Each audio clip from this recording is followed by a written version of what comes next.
Boom here with a simple question. If you were trapped for 10 years in a different realm, and the only woman around was Wonder Woman, would you give in to temptation? I mean, if Wonder Woman wanted to have sex with you, would you give in to temptation? And let's assume you're married. Let's assume you're married, back home, you got a beautiful wife at home, but you're trapped in this realm. As far as you know, you're going to be trapped there forever. And Wonder Woman basically moves in to kiss you, probably more. Are you going to resist? I mean, I guess you can all think about that. You know, me? Well, I'm sorry. Yeah, I'd give in to temptation. Absolutely. Especially if I thought I could never return to my realm. Anyways, that's what Batman faces in Batman 39, written by Tom King. This is a beautiful issue. Probably one of the best, thanks to Joelle Jones, fantastic artist. Joelle Jones, who's very well known because of her fantastic art on Lady Killer. She lends her gorgeous pencils to this issue. The cover basically says, reveal the secret of the eternal vow. What exactly happens here? Well, here's the thing. Wonder Woman basically goes to Gotham City because she has to find Batman, because apparently a former ally of theirs called the Gentleman, who has for many years been fighting in another realm, fighting basically a bunch of demons and hordes that need to be defeated and repeatedly destroyed, because eventually they would destroy Earth, or they could make their way to Earth if they weren't stopped. So he fights in this other realm to keep the hordes of Apocalypse at bay, so to speak. And Wonder Woman and Batman met him one time in a GLA adventure, and they promised him just to give him a respite, give him a break. They said, look, if you ever need us, if you ever want to have a break, just come on over to Earth, or let us know, and we'll replace you for a day. You know, we'll give you a day's break. You can come back to Earth and visit your wife. And that's basically what happens. The Gentleman takes them up on their offer, and so Wonder Woman shows up in Gotham City. She decides to be a little bit provocative. She should, instead of contacting Batman through the GLA satellite and through their GLA communicators, she makes her way to Gotham City just to apparently just to piss off Commissioner Gordon and flick on the Batlight. And it makes for a pretty cool scene. It makes for some epic art, some beautiful illustrations from Joelle Jones. With there's beautiful rendition of Wonder Woman standing atop the Gotham City police station with the bat signal behind her as Commissioner Gordon looks on. Beautiful art. And this story is, it's okay. Fans of Batman and Wonder Woman, if you're a Batman Wonder Woman shipper, well, you're probably gonna really like this. I actually was a Batman Wonder Woman shipper back in the day, and I still think it's interesting, and it's something that maybe in a different, with a different writer, maybe it could be explored, or in an alternate tale, a what-if tale, an Elseworlds tale. Maybe that's something to explore. I gotta say, Tom King here, this is a significant miss for him in this particular issue. He does not, he has no clue how to write Wonder Woman. Wonder Woman's voice in this issue is all over the place. This doesn't sound like Wonder Woman. I mean, I review Wonder Woman all the time, as you guys know. I review Wonder Woman all the time, and Wonder Woman has a particular voice that it's not particularly difficult to get Wonder Woman's voice. What's so disappointing with Tom King is how he completely misses the mark here. He does Wonder Woman a huge disservice in this issue. Joelle Jones draws Wonder Woman more beautifully than I've seen her drawn in a long time. As a matter of fact, Joelle Jones draws Wonder Woman better than any artist, including Nicola Scott. I mean, she's also better than Liam Sharp. Joelle Jones, I would love to see her have a regular stint in the pages of Wonder Woman. That's how beautiful her art is here. But Tom King doesn't get the voice. I mean, there's some tidbits of dialogue here coming out of Wonder Woman's mouth that this is not how Wonder Woman would talk. It's actually insulting. Like it's almost as if he writes Wonder Woman. It's like Tom King is trying to imagine himself a radical feminist cosplayer dressed up as Wonder Woman, trying to imagine what Wonder Woman sounds like. That's how he writes her. It's awful.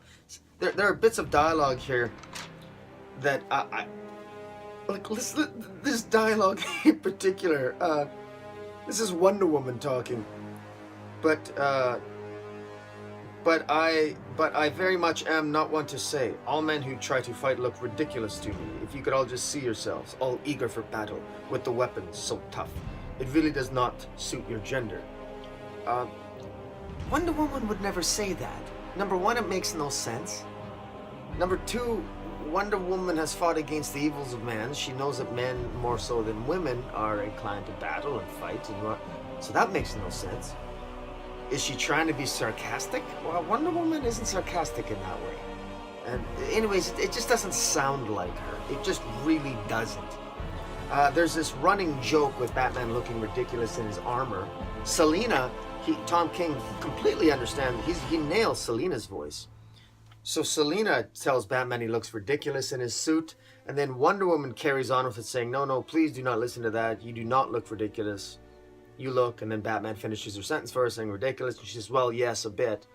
And then that's sort of that's sort of a running joke throughout the comic as Wonder Woman and Batman are battling in the other realm. She goes back to that from time to time, and it just doesn't work. And then she says, okay, I take it back. I think, Batman, you are looking very nice. Maybe it is the little pointy ears. They go well with the cutting.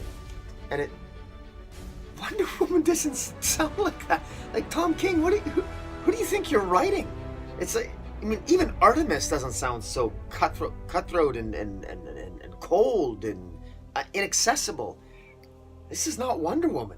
This is really bad, Tom King. I can't believe this is the same writer who wrote Batman Annual number 2 and Batman 36 and 37, The Daylight. For somebody who seems to really understand Superman and Lois Lane, and understand that Superman has a significant other, Tom King appears to have completely misunderstood or completely had a brain fart and doesn't understand that Wonder Woman has Steve Trevor. He makes Wonder Woman look really just insultingly bad here. And I can be pretty hard on Wonder Woman writers. Any writer that writes Wonder Woman, I don't pull my punches. And I don't mind, look, this is definitely a different take on Wonder Woman. This is not Rebirth Wonder Woman. This is a totally different person. Personality-wise, demeanor-wise, this is not, you can't reconcile this Wonder Woman written by Tom King in my mind with the Wonder Woman in her own comic book. That's an insult to Tom King's writing. But he does not understand Wonder Woman. He doesn't capture her voice.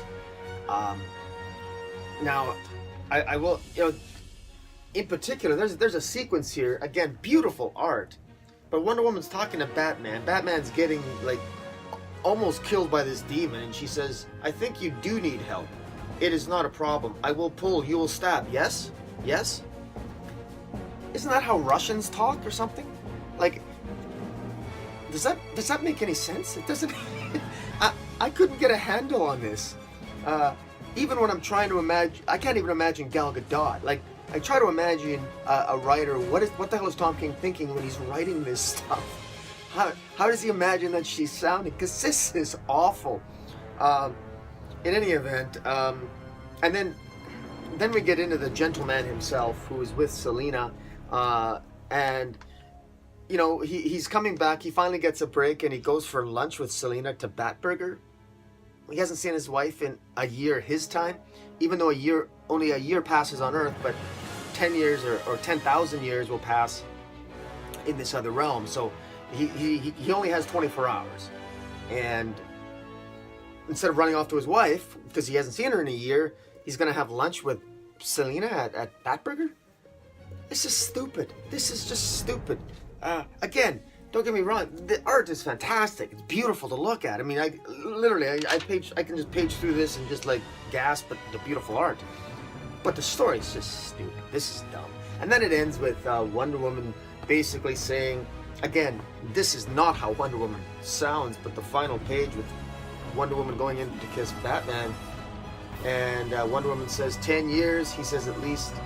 Then Wonder Woman says, we have tried. We must concede. We cannot open the gate without him, and he does not come. Meaning the gentleman's not going to come to let them out, because only someone outside the realm can let them go. This is not Wonder Woman does not sound this way. We cannot open the gate without him, and he does not come. We have tried, we must concede. Wonder Woman doesn't concede. Tom King, do you not know who you're writing? This is Wonder Woman. Okay?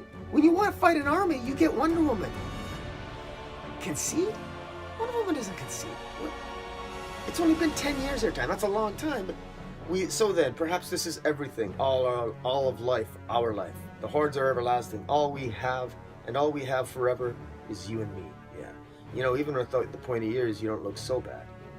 And they're about to kiss. Now, I think I get what Tom King's trying to do here. Maybe.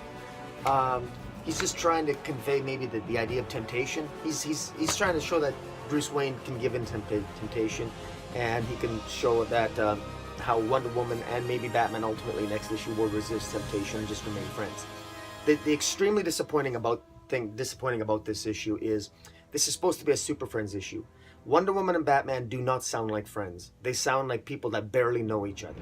Wonder Woman does not talk to Batman at the beginning as if they are friends. As a matter of fact, I don't even think, does she even call him Bruce? Anyways, it's just really bad. These aren't friends. And even after 10 years, they're around that campfire. There's a coldness to Wonder Woman's voice. There's an unapproachable. She seems unapproachable and cold. Tom King does not have a handle on her. And I'm sorry, I could go on and on. Suffice to say, overall I didn't like it, but I will defend it in one respect. Can I see Batman and Wonder Woman having sex after that much period of time? Yeah, I can. I can see that. I can see them in a moment of temptation, you know, having sex, thinking that they're alone. It's just the two of them. Can I imagine them having sex in a situation like this? Yeah, of course I can. I don't think that's a stretch at all. And people, you know, it's been 10 years, and if they don't think they're going to be going back, for them to give in and to begin intimate relations between battling and fighting, well, of course that makes sense. And that's in keeping with Batman, and that's in keeping with Wonder Woman as well. Wonder Woman finally slept with Steve Trevor. She doesn't even mention Steve here. I think that's out of character. She would absolutely mention Steve. They talk about this is such a Batman-centric comic book. Everything's centered around Batman, which I know it's a Batman comic, so I expect that. But to do it, when Superman was here, they did a lot of justice to Superman. They gave Superman a voice that was recognizable, that we understood. Same with Lois Lane. But this is an insult to the character of Wonder Woman. Wonder Woman doesn't sound this way. Tom King's done a particularly bad job on this. I'm disappointed, but he can't hit it out of the park every time. In any event, I am going to say that thank you, Joelle Jones, for the beautiful art in this issue. It's fantastic, and thank you for a little bit of temptation for Batman there. I hope he gets maybe he will get laid next issue and piss off a bunch of other Wonder Woman readers. Who knows? But Tom King, this is probably one of your worst Batman stories in a long time. And for God's sakes, Tom King, please pick up a Wonder Woman comic and read it. Talk to Greg Rucka or James Robinson. Even James Robinson, who was struggling with Wonder Woman's dialogue, in my view, early on in his issues, he finally came around, I think, near the end. But good Lord, man, you don't know Wonder Woman. You really don't. So please try to read up on her before you try to do her voice in the future. Anyways, guys, that's my review of Batman 39. You know, check it out just for the art alone. It's well worth it. In the meantime, Comic Boom, out.